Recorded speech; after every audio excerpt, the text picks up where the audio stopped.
When we started looking at the women whose names have been connected to the Connecticut River Valley killer, we were looking for similarities: geography, timing, women traveling alone, stabbing, remote areas, patterns that might suggest that crimes separated by miles and sometimes years could have been committed by the same person.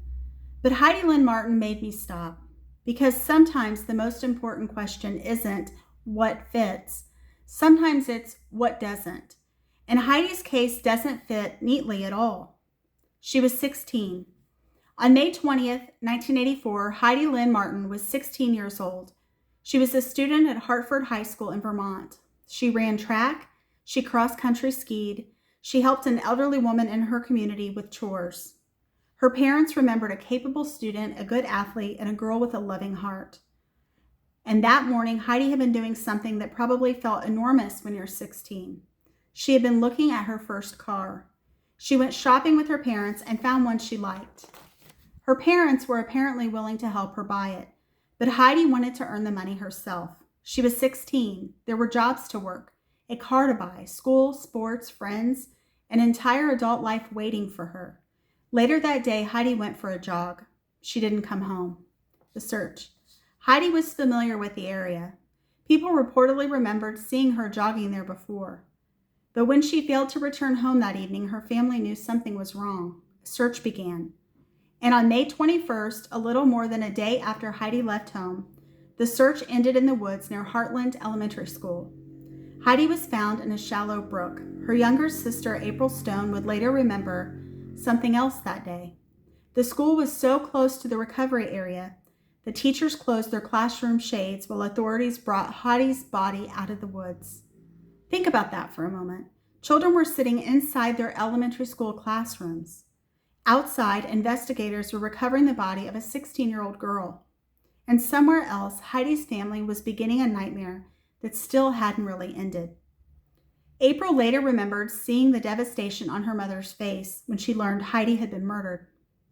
She knew immediately that something was terribly wrong. And decades later, April was still asking essentially the same question. Why was her 16-year-old sister found dead in those woods? The crime scene. This is where Heidi's case becomes particularly important when we talk about the Connecticut River Valley murders.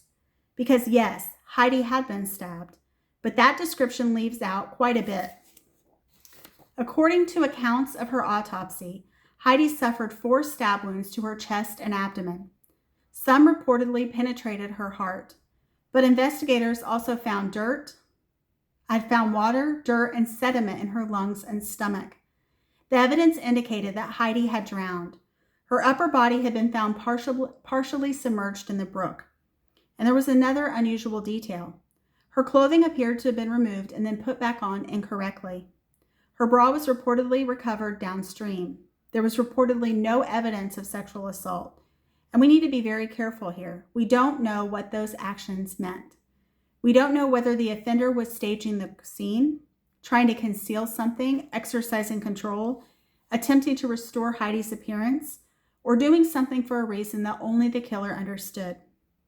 A crime scene can tell us what happened. It cannot tell us why. But the behavior matters, especially when someone later tries to connect Heidi's murder to other crimes. Does this look like the Connecticut River Valley killer? There are similarities. Heidi was female. She was alone. She was killed in Vermont during the period in which the suspected Connecticut River Valley offender was active, and she had been stabbed. Those facts understandably put her name in the conversation. But Heidi was only 16. And she suffered 4 documented stab wounds. Compare that with some of the women we've already discussed, where the violence involved repeated stabbing, sometimes 20 or more wounds. Then add the apparent drowning, the clothing manipulation, and the relatively quick discovery of Heidi's body. Suddenly, the similarities don't seem quite as overwhelming. That does not eliminate the possibility of the same offender. People change behavior, circumstances change. An offender can be interrupted. Victims resist. Opportunities differ. There is no rule requiring a serial offender to repeat an identical crime every time. But there's another rule we should remember too. We cannot create a pattern simply because we want one to exist. A young woman being stabbed in Vermont during the 1980s does not automatically make her a Connecticut River Valley victim.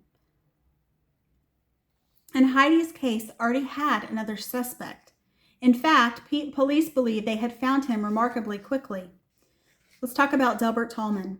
His name was Delbert Tallman. Tallman was 21 years old. In less than a day after Heidi's body was discovered, police arrested him. There were reasons investigators were interested in him. Witnesses reportedly placed Tallman in the area around the time Heidi disappeared. One person reportedly saw him emerging from the woods not far from where Heidi would later be found. Another reportedly gave him a ride near the area where investigators believed Heidi had disappeared. And then investigators obtained something prosecutors dream of getting: a confession. Tallman reportedly admitted killing Heidi. Case closed, except it wasn't. Because when you have a confession, one of the most important questions isn't simply, did the person say he did it? It's, does what he said match what actually happened? And Tallman's alleged confession had problems. When a confession doesn't fit. Tallman reportedly said he stabbed Heidi in the back, but Heidi's documented stab wounds were to her chest and abdomen. He reportedly gave investigators an incorrect number of wounds. And according to accounts of the case, Tallman said he had gotten blood all over himself, but investigators reportedly found no biological evidence on his clothing. His defense argued that the confession had been coerced.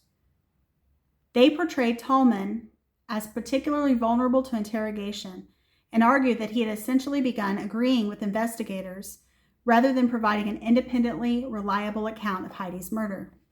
That distinction matters because false confessions happen. A confession can sound incredibly powerful to a jury or to the public, but the statement still has to be tested against the evidence. Does the person know things only the killer should know? Can they accurately describe the scene? Does forensic evidence support what they're saying? Or are they repeating information investigators supplied, guessing, or giving details that simply aren't true? Tallman went to trial and a jury acquitted him. That does not mean a jury determined who killed Heidi. It means the state did not prove Tallman's guilt beyond a reasonable doubt, and Heidi's murder remained unsolved. But Tallman's trial introduced another man whose role in this story is difficult to forget: Albert Sargent.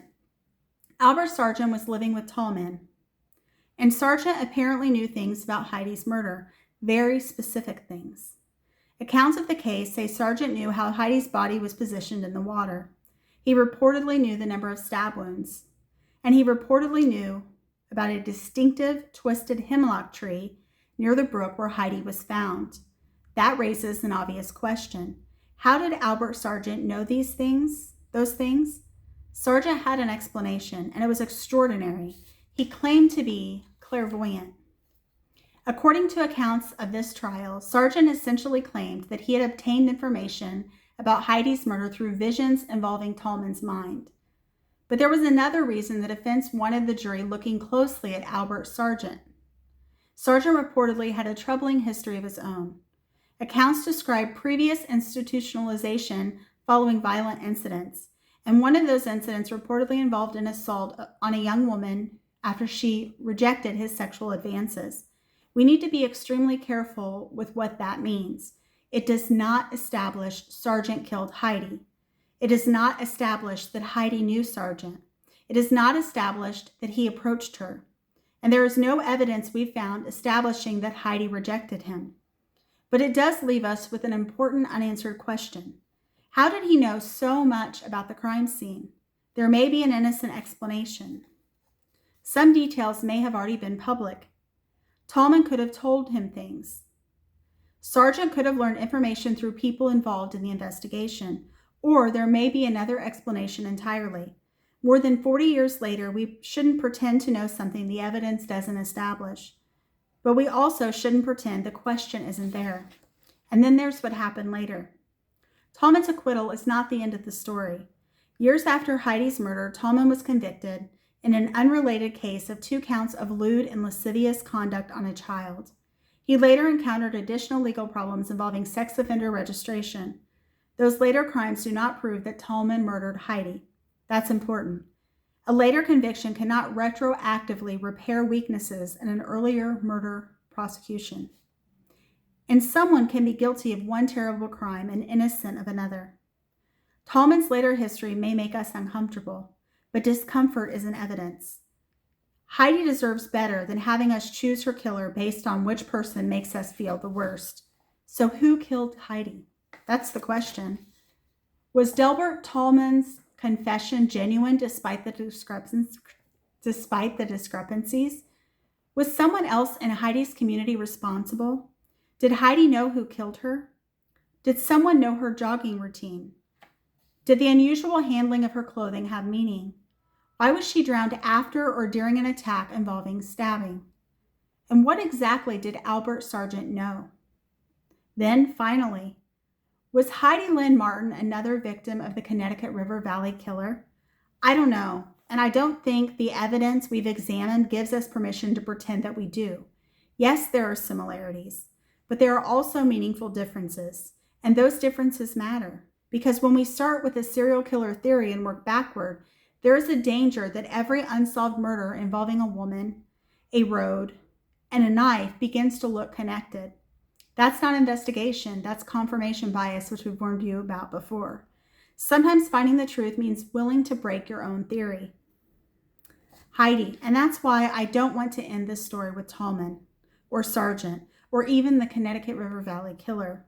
I want to end where we started, with Heidi, 16 years old, an athlete, a sister, a daughter, a girl who helped an elderly woman with chores, a girl who spent part of her last day looking at her first car. Her parents would have helped her buy it, but Heidi wanted to earn the money herself. Then she went on a job. She expected to come home. More than 40 years later, her younger sister is still asking why she didn't. Maybe someday DNA, a forgotten piece of evidence, a witness who finally speaks, or some other development will answer that question. Until then, Heidi Lynn Martin's murder remains unsolved.